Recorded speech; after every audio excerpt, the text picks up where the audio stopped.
So mga paps, musta pala? Ngayong araw pala, samahan niyo ako magpalit ng suspension arm bushing para dito sa Toyota Vios, okay? So simulan na natin 'to mga paps. So mga paps, bakit ako magpapalit ng suspension arm bushing? Meron din ako i-check bukod sa suspension arm bushing, yung ball joint. Pero kasi ganito, yung sasakyan na 'to, medyo madalas kong naririnig na merong langit-ngit dito sa side na to. Sa driver side may langit-ngit siya. Minsan merong pagkakataon na merong lagutok kapag dumadaan ako sa mga rough road, sa humps, particular dun sa rumble strips. Dito sa side na to mas malakas. Dito meron din dito sa kanan meron, pero hindi ganoon, pero dito yung malakas. Yung langit-ngit naririnig ko yung kapag pag dadaan ako sa humps or magpapreno ako, meron akong narinig na langit-ngit. At sa tingin ko, i-check nyo na lang tong video na to. Ayan, makikita nyo naman.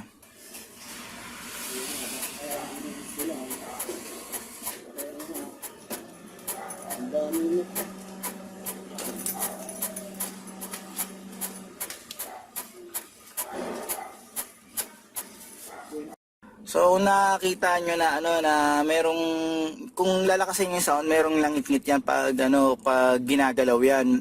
So ngayon ang naisip ko, palitan ko muna yung bushing, yung big bushing. Tapos noon, although goods pa naman yung big bushing, hindi pa naman siya talaga sirang-sira, pero yun ang muna yung papalitan ko.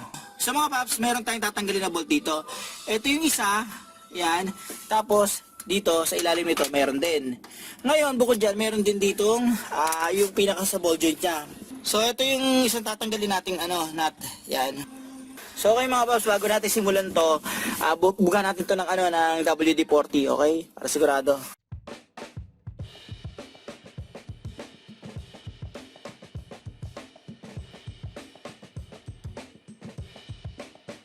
Itong nut na to, itong muna-unahin natin, pero tatanggalin natin yung pinaka-cutter pin. So ito yung pinaka-cutter pin yan, ayan. So sunod natin tatanggalin na ito.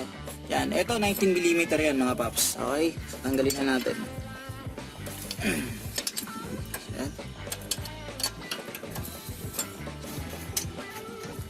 Ayan, tanggal na. Para mag-save tayo, yan, pwede ko namang tanggalin na to, pero ibabalik ko lang ng konti yan. Babalik ko lang, ganyan lang. Yan, hindi ko sasarado ng todo. Tapos ang gagawin ko, pupukuhan ko to para kumalagyan. Ito tatargetin ko mga paps. Maganda rito, malaki gamit yung martilyo, okay?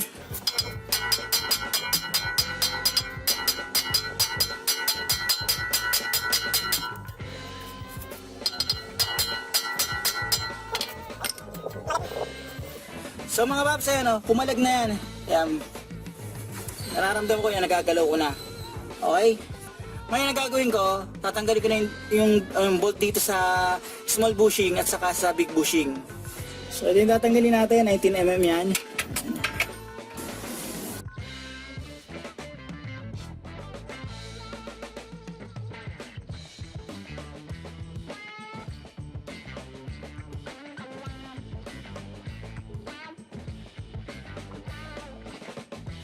So ito tatanggalin ko sunod, 19mm din yan. Okay.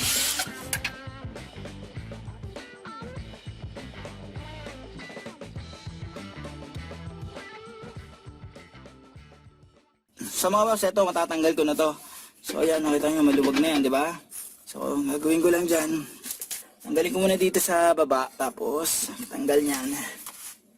Yan, ito, na pala, lalus na, yan, sa baba.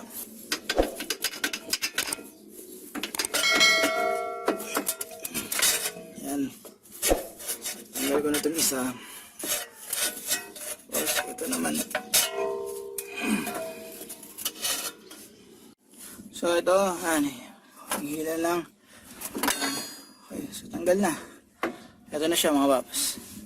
So mga paps, ito yung sinasabi ko. Ito, yan, pag sira yan dito, magkakusa rin to ng kalampag at saka ng ng lagutok.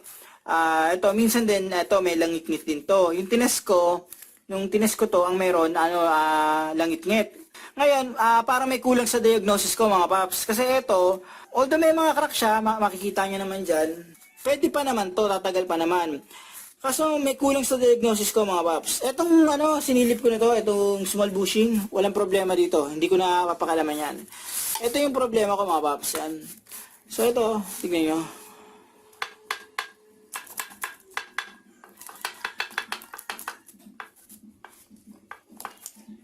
Yan.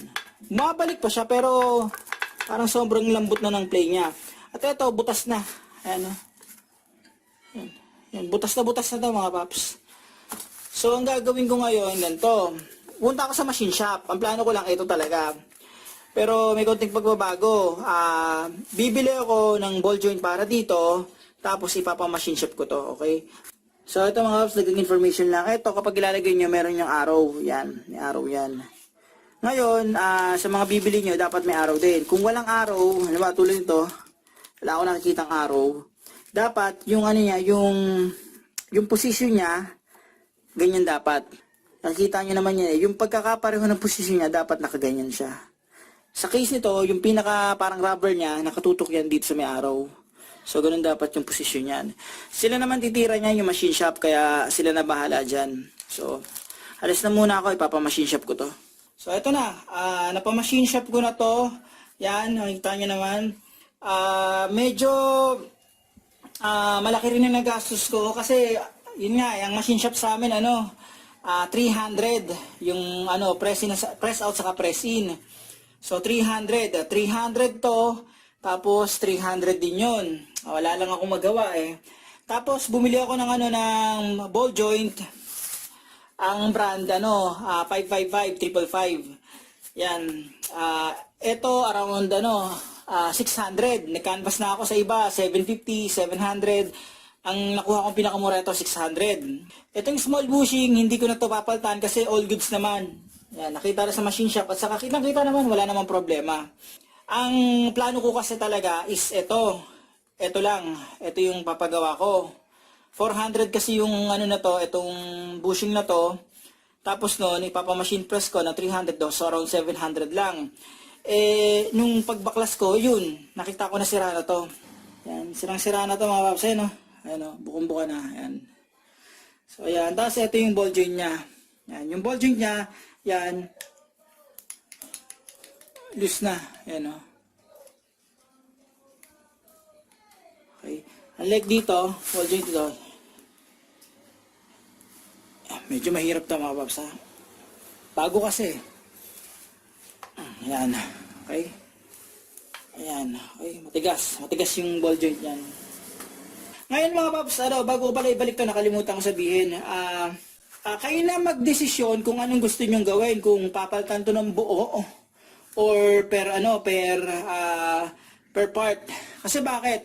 Kasi hindi ko alam 1.8 yata, 1.9 yung isang buong ganito. Check nyo lang sa marketplace or sa Shopee or Lazada. Iba-ibang brand eh. Sa akin kasi okay pa naman yung bakal. So kung sa akin lang, opinion ko lang to kapag nagbaklas kayo nito, ang nakita nyo lang problema talaga, yung malalang problema, halimbawa, okay yun, okay naman to, tapos ito yung nakita nyo problema, magpa-machine press na lang kayo, ibig sabihin, ipa-machine shop nyo na lang para makatipid kayo, kaysa bumili kayo ng isang buong ganito.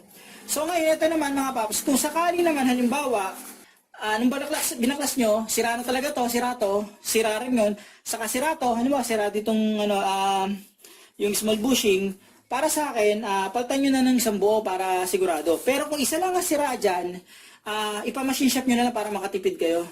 Babalik ko na ito doon mga paps.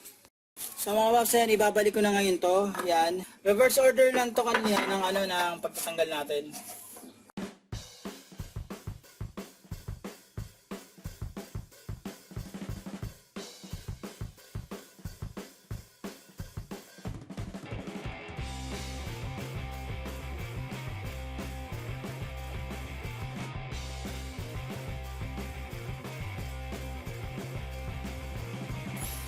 Masuk na.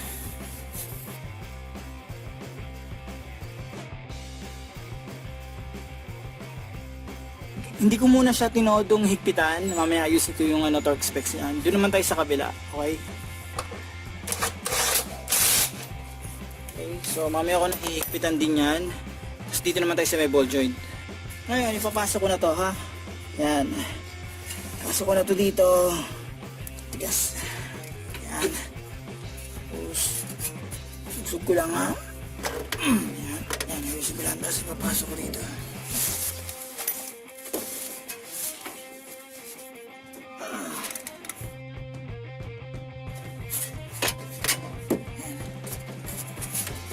Okay. So pagka pasok ko yan, kita ko na to. So lalagay ko na yung castle nut dito. Okay, so yan.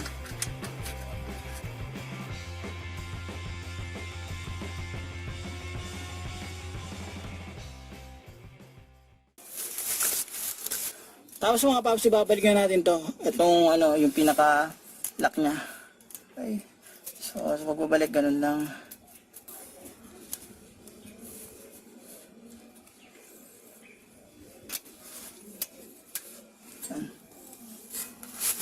So ito mga paps, kapag gagamit ka ng torque wrench dito, ang torque specs nito 98 Newton meter. Okay? Ito sa ball joint. Yan, 98 Newton meter yung ano na yan, castle nut na yan. So dito naman tayo mga paps, dito sa small bushing naman, dito sa side na to, 137 Newton meters. Okay? So gamit na yung torque wrench. Yan. Okay. Okay, so mga paps, nakuha ko na 137 Newton meters. So dito naman tayo, ito 160 Newton meter.